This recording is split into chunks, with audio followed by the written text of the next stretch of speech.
Let us wrestle, little man!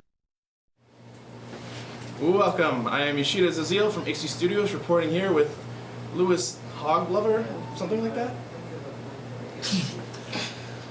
Louis Love Hog, of course, the worst way to pronounce my last name is the right way. Exactly. It always happens. Everyone has just that weird name. It's Norwegian. Really? Mm-hmm. Wow, okay. Alright, so, this is Linkara, famous internet personality for Atop the Fourth Wall, Comic Review Show, History of Power Rangers, and many other interesting shows and collaborations with amazing other people. I try to. Alright, so, we're going to be talking about your History of Power Rangers series because I also grew up with Power Rangers. Mm-hmm. Okay, we're just going to go through a couple of favorite questions first because they're the easiest. Of course. So, first off, favorite and least favorite Power Ranger for any reason? Favorite is Tommy as the White Ranger. I can't exactly say why it is that I like him so much in that role as opposed to the Green Ranger, but maybe it's just in a time when Power Rangers was just really exciting for me. But yeah, that's probably my favorite. Now, least favorite... hard to pin down. There's not a lot that actually get on my nerves or annoy me or anything like that. I'm sure that will be the case when I get to Overdrive, but I'm not quite there yet. Yeah. Okay, so just like myself, you grew up watching the Zordon era. Mm-hmm. So as you've been watching these series, going through for your reviews, what has been your favorite season outside the Zordon era? Outside the Zordon era. Again, hard to pin down. I'm inclined, depending on if you interpret Lost Galaxy as part of the Zordon era or not. I always like to say it is, kind of like an Aftermath series. Maybe. If we count it as part of the Zordon era, then maybe Wild Force. I can't... and I know that that's going to be a little bit controversial, because I know lots of people hate Wild Force. And I get why they hate Wild Force.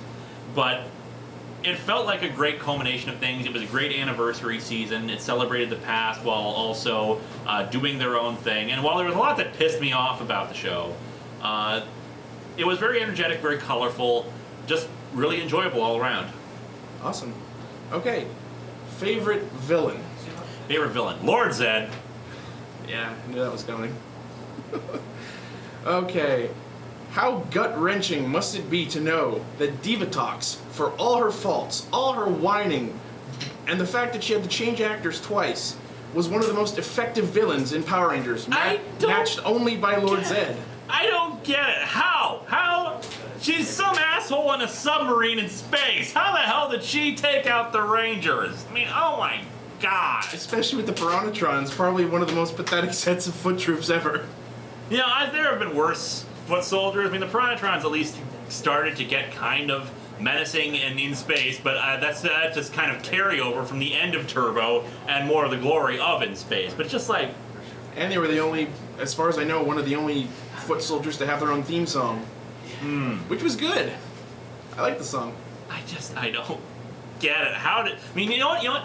You could arguably make it work if, like, they do the space pirate thing, but they make it so that she's meaner, rougher, more, I hate to say this, but more terrorist-like in her actions, less predictable. But you get someone, I mean, Zed and the Machine Empire and all them, they had menace because they seemed to have large armies at their command, and they just had a menacing presence. Yeah. But stuff like the Piranhatrons, she's just some asshole and a pirate. How does she even have that many Piranhatrons? I was always thinking, she's in that tiny sub. Where are all these Piranhatrons coming from? Now, eventually she gets their big spaceship thing, but she had a lot of them beforehand. I know, yeah. But yeah, General Havoc made the whole season enjoyable for me. Oh yeah, Havoc was a presence to be held. The fact that when he was confronted with failure, the only visible sign that he was irritated was when he like bent his riding crop. Otherwise, he was like, "All right, we have lost this battle, but let us reconnoiter and prepare for the next battle." Yeah. He should have been the main villain, but again, I know I'm dissenting opinion about that. Yeah. All right.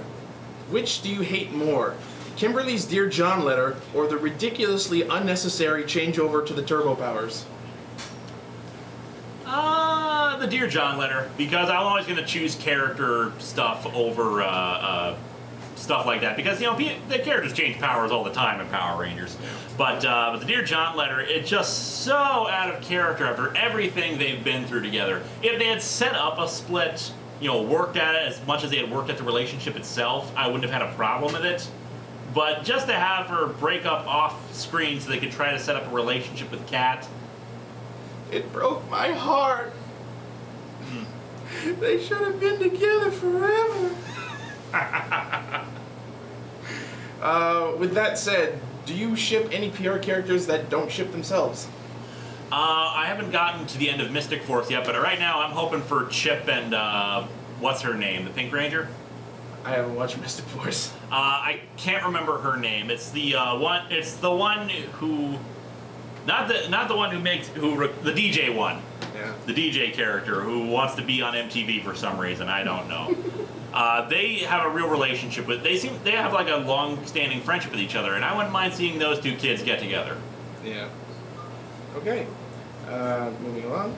So in your other videos, like Atop the Fourth Wall, you had your own storyline, the magic gun and all that. Did you ever consider doing something similar for your History of Power Rangers videos? No. I can't. I don't want to do that at all for History of Power Rangers. History of Power Rangers is supposed to be my own personal reflections on the series as I go along with them. It's supposed to be more of a retrospective. Atop the Fourth Wall, Linkara is a character. He is an exaggerated version of me who is able to do lots of stuff that I cannot do in real life. So I don't want to have to add anything like that to History of Power Rangers, especially since with the sporadic schedule of History of Power Rangers, that would not be good. You don't want to have a storyline and then go for months on end without any response, without any continuation of it. And I just want to say I'm not one of the people who are hassling you for videos. I understand very well. There are actually very few people these days who hassle me for it. Mostly when it happens, it's on Twitter or something like that. Where's the new episode? Where's the new episode? Yeah, but even then, I'm not gonna. I got it all out of my system with that 6-minute rant at the beginning of which I thoroughly enjoyed. Yes, but it probably was not the right thing to do. You probably should have just done like a separate video. Yeah. But I understand. Okay. When you talk about villains who absolutely decimate Ranger teams, you use the term "walks through them." I'm just curious where you came up with that or where that came from. It's just one of those phrases that I've heard before. I think my brother and I use it sometimes too when we describe like big battles where one side just thoroughly trounces the other. They just walk through them, man. Nice. Okay. In your intro video for the series, you mentioned that you have not watched any Sentai. But I'm just curious, over the course of making these videos, if you have watched any, and if not, is there any one particular series you would consider watching? I watched like a little tiny bit of it. Nothing, not like whole series. I watched like Gal Ranger versus Super Sentai, which was really just a clip show. Yeah. Oh, and I've watched a lot of clips of not Go Sage or Go Kaiser. Mostly because people, send me stuff and like, oh my god, many more from Power Rangers are in this series. It's a fan service series. And I'd probably be willing to watch. If I had to watch any Sentai, it probably would be that one because I like seeing all these different Rangers, coming together. And everything. The best part of Go Kaiser is seeing someone transform into a Ranger who was originally a different gender. So you see originally male Rangers with skirts on. That was good. Have you watched Kamen Rider Dragon Knight? I have not. I have not watched any Kamen Rider. Well, I know, that was the American series. Yeah, I know, but I haven't watched any Kamen Rider either way. I watched Masked Rider when that was on, and even then that was goofy. Yeah. And people only watch it because of that pilot at the start of season 3 of Yeah, and then they cut all references out because Power Rangers' popularity was on the decline. Yeah. Okay. Any tidbits from the upcoming Mystic Force review you can share? I'm going to talk for a bit about the fact that it's weird because Hollywood movies seem to have this problem with fight scenes, especially these days where they have like lots of shaky cam, close-up kind of things, which is just really bad. Whereas Power Rangers, despite being a low-budget TV series, has always had pretty incredible fight scenes. Even with the Kalash explosions, there's a lot of wire work stunts, a lot of the effects look convincing, and it's a lot of superhero fighting. And it just amazes me that they can do that with Power Rangers. They can't do that in movies. And the Power Rangers always looks more impressive. Yeah, all right. Okay, so this is the last one, and this is probably going to be some fun for you. Feel free to give as many or as little details as you want on this. right now, invent your own Power Ranger series with you and whoever you choose as the team. Tell us your motif, which one you would be, who would be, what would be your arsenal, your Zords, your villains, your story. Give as much or as little detail as you want. Okay, we've already done. We've just done pirates now in space.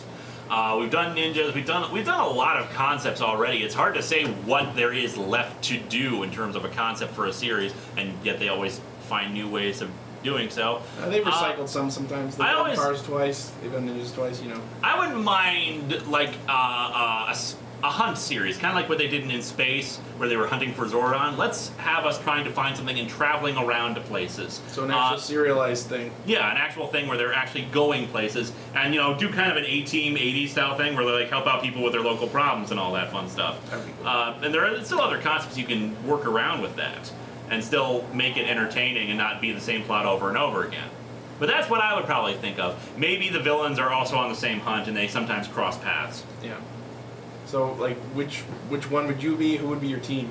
I'd probably try to make it as gender neutral as I can, because I'm like that. So, like, red, black, blue, white, maybe. Did I already do blue? Yes, I did. Red, blue, black, white. Green? I don't know. I'm good with all the colors. Any specific names on, like, specifically who would be on your team with you? Yeah. Okay. All right, so that's about it for Ixie Studios here with Linkara. Thank you very much for the interview. Have an awesome convention. You too.